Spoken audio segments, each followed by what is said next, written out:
Здравствуйте, друзья! Добро пожаловать на канал. Меня зовут Тёма. Сегодня хочу с вами поговорить вот об этой вот вещице. В последнее время, а именно после выхода двух игр, точнее одной полноценной и патча для другой игры, я думаю, вы уже догадались, о чем я говорю. Это Dying Light 2. И после выхода патча для Киберпанка версии 1.5, который делает оптимизацию на современные консоли, ну и на консоли прошлого поколения, но все ждали именно новую оптимизацию для серии S в основном. И, к сожалению, не дождались, потому что зарево от разорванных пуканов мне было видно здесь, в Петербурге, а зарево было, по-моему, аж с Северного полюса. И, как по мне, это не очень понятно, потому что серия S – это консоль, которая, в принципе, является самой слабой из текущего поколения домашних консолей. Я имею в виду Xbox и PlayStation. Не берем Nintendo, не берем здесь еще какие-то консоли, Steam Deck и так далее. То есть вот именно конкретный пример. И год назад, когда на эту консоль выходила игрушка Medium, помните такую, тоже ее, кстати, делали поляки, как и Dying Light и Киберпанк, и та игра тоже шла в 1080 и в 30 FPS, причем 30 FPS были абсолютно не стабильны, то есть там были моменты, где консоль буквально прям пыжилась, и это чувствовалось. Ну, шуметь она не начинала, но горячий воздух оттуда прям так и пер, то есть максимально был нагруженный процессор, и падал FPS. Соответственно, уже тогда у меня, по крайней мере, зародились сомнения, что эта консоль в принципе не может ничего большего, чем вот это. И мои, собственно, предположения, мои опасения, они и подтвердились со временем, потому что Dying Light, потому что Cyberpunk, потому что Forza Horizon, она в 2К разрешении, не идет в 60 FPS, она с улучшенной графикой уже не выдает 60 FPS. Хочешь 60 FPS, вот тебе минус графика, вот тебе минус разрешение, пожалуйста, 60 FPS. Тут сразу геймеры вспоминают другой момент. Microsoft на старте продаж, собственно, этой игровой приставки, не могу, смотрю на нее все время, так она мне нравится, на момент старта продаж, точнее даже перед стартом продаж, они заявляли, что это та же самая консоль, что и серия X, только будет чуть слабее в том плане, что не будет 4К, но для всего остального мощности будет хватать. То есть это будет то же самое, что и серия X, только в 2К разрешении. Но на деле все оказалось гораздо хуже и не так. То есть технически консоль, конечно, способна выводить и 2К разрешение, и делать 60 FPS. Например, те же Gears 5 это подтверждают. Но при этом в основном тут идет какой-то выбор. Либо у тебя 2К разрешение и 30 FPS, либо у тебя там Full HD и 30 и 60 FPS, либо у тебя вообще только 1080 и 30 FPS, и ты вообще ничего выбрать не можешь. То есть нету какого-то единого решения, которое будет на всех играх выходить, соответственно, нет какой-то единой оптимизации под эту консоль, и есть ощущение, что разработчики просто забили на самом деле болт. И их, с одной стороны, можно понять. Я не буду их сейчас оправдывать, потому что оптимизация реально говнище. В последних играх на серию S разработчики прям, видно, что совсем не стараются. То есть снизили графику, снизили разрешение, поставили лок на 30 FPS, вот и вся оптимизация. Но, как по мне, это работает немножко не так. И если рассматривать текущее положение, то я их не оправдываю, но могу понять в том плане, что пандемия, работники болеют, сроки сдвигаются постоянно, издатель постоянно тебя пушит, говорит, давайте уже быстрее, надо выпускать, все-таки тут большие деньги в игру вложены, и уже хочется эти деньги обратно получить. И разработчикам, конечно, они как бы и хотят вроде сделать хороший продукт, это что касается Киберпанка, и при этом им нужно это все проверить, оптимизировать, и при этом им нужно это все очень быстро выпустить, потому что уже издатель душит, и спонсоры уже хотят получить свои деньги обратно. И они в такой ситуации, что как бы из двух зол. И получается, что окей, мы там оптимизируем игру под ПК, мы сделаем оптимизацию под старшее поколение консолей, но под серию S, sorry, нам придется каким-то самым простым методом все это делать, потому что времени на тест, скорее всего, просто нету, потому что тебе нужно реально проверить, как это работает на ПК, потом проверить, как это работает на PlayStation, как это работает на Xbox, а потом еще на Xbox, который еще слабая Xbox. А если у тебя еще есть консоли прошлого поколения, игра выходит на этих консолях, то у тебя капец, ты просто сидишь, я не знаю, как они это все делают, и понятно, да, что если не уверен, что ты это сделаешь, не берись. Это, в принципе, правильный подход к делу, но тут не все и всегда, наверное, зависит от разработчиков. Они хотели сделать игру универсальную, и, возможно, они хотели выпустить только на текущее поколение, но дефицит консолей, да, это пандемия, все проблемы с перекупами, это все сыграло роль. И разработчикам, хочешь не хочешь, ты выпускаешь еще на прошлое поколение консолей игры, потому что очень много игроков, у которых есть на руках эти консоли, но нету и нет возможности купить новые консоли. Конечно, терять денег тоже не хочется. И отсюда, мне кажется, такие проблемы с оптимизацией именно на Series S, потому что она такая, получается, переходная история, она вроде как бы и лучше, чем прошлое поколение, намного в плане железа, но при этом она хуже, чем там X или PS5. И нужно где-то вот этот баланс искать, и ничего проще, чем снизить графику и поставить лок на 30 FPS, разработчики просто не придумали. К сожалению, я очень надеюсь, что эта консоль еще себя покажет. Жалко, что прошел целый год, и она показала не все, как мне кажется, потому что реально мощная машинка, и хочется на ней, чтобы выходили достаточно мощные игры с хорошей графикой, со стабильным FPS.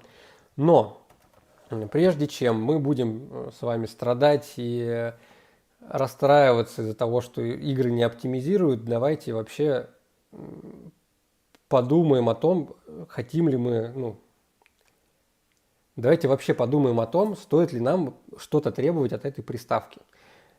Консоль, номинально стоит $300. Понятно, что она приезжает там в Россию, например, ты платишь еще за растаможку там какую-то, платишь за то, что его Роспотребнадзор проверил консоли, все в порядке, ты платишь за транспортировку до магазина, платишь за то, что тебя обслужил продавец и так далее и тому подобное, и цена складывается там, я вот покупал в 2020 10 ноября за 26 500 в МВидео.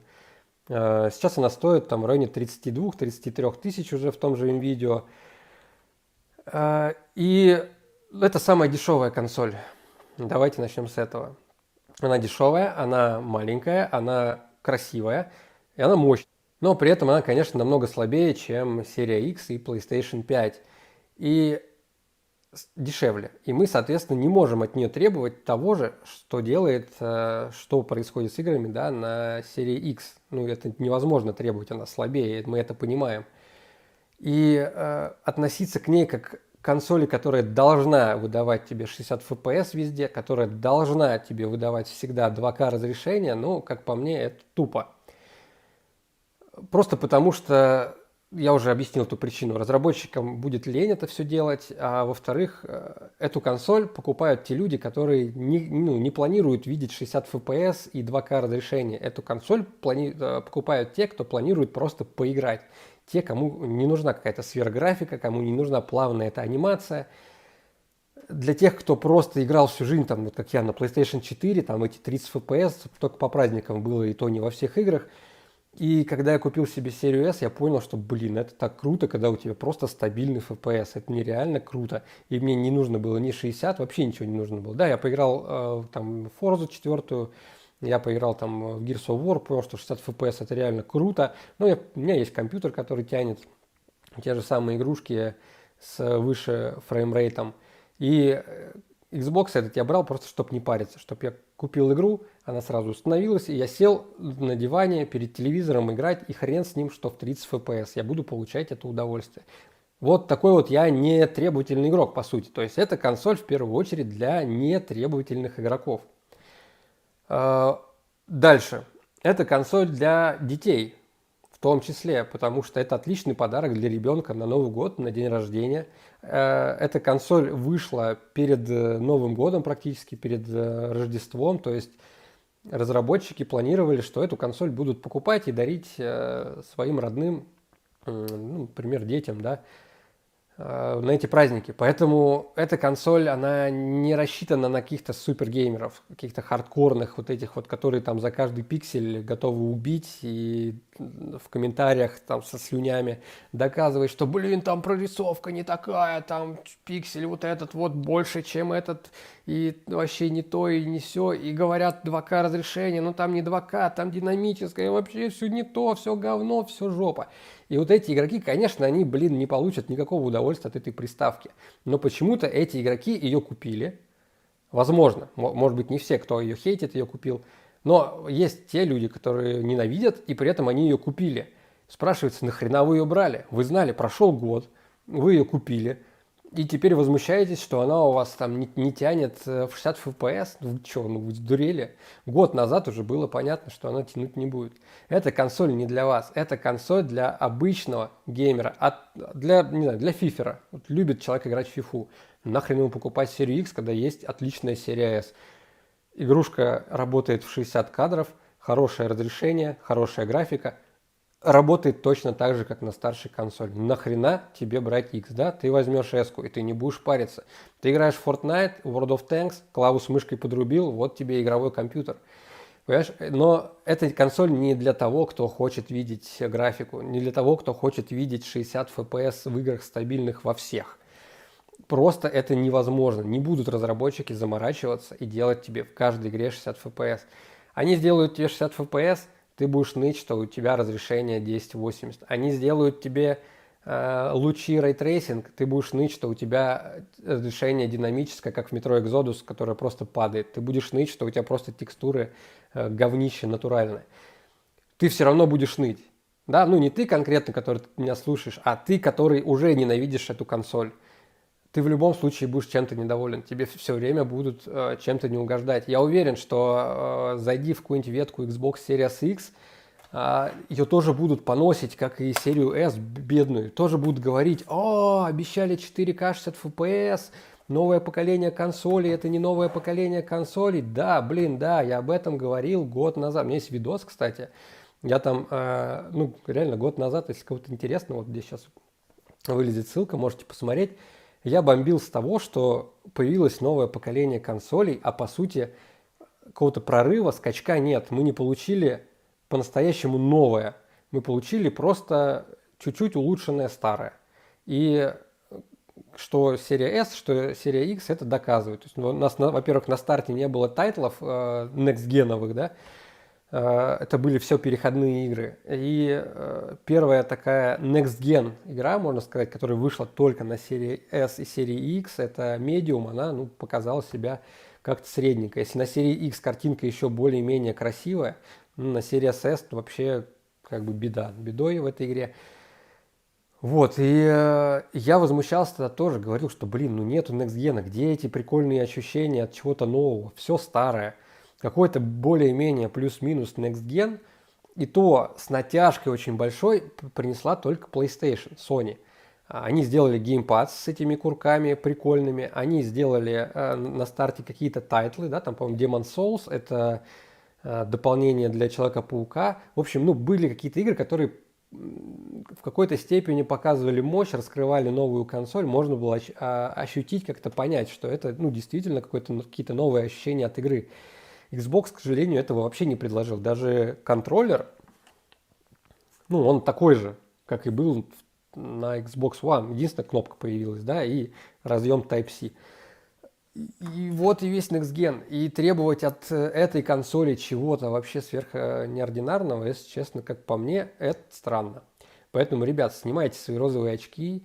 Не нужно эту консоль как-то оплевывать и гадить. Это консоль для определенного круга игроков, для своих, для своих целей. не для новинок в турбографике 60 FPS. Ну, в принципе, самой Microsoft было бы невыгодно, чтобы на серии S игры выглядели так же, как на серии SX. Да? Им нужно продавать консоль, которая постарше. И если разработчики даже искусственно, если им Microsoft говорит, слушайте, ну сделайте 30 FPS, нам нужно иксы продавать. И такой вариант тоже нельзя отрицать. И даже если разработчики так делают, только это как раз таки для того, чтобы вы продали эту консоль, блин, и купили себе икса. Ну, возможно, да, это теория заговора такая, но это может быть. Этого отрицать нельзя. Поэтому, блин, оставьте ее в покое, честно, ребят.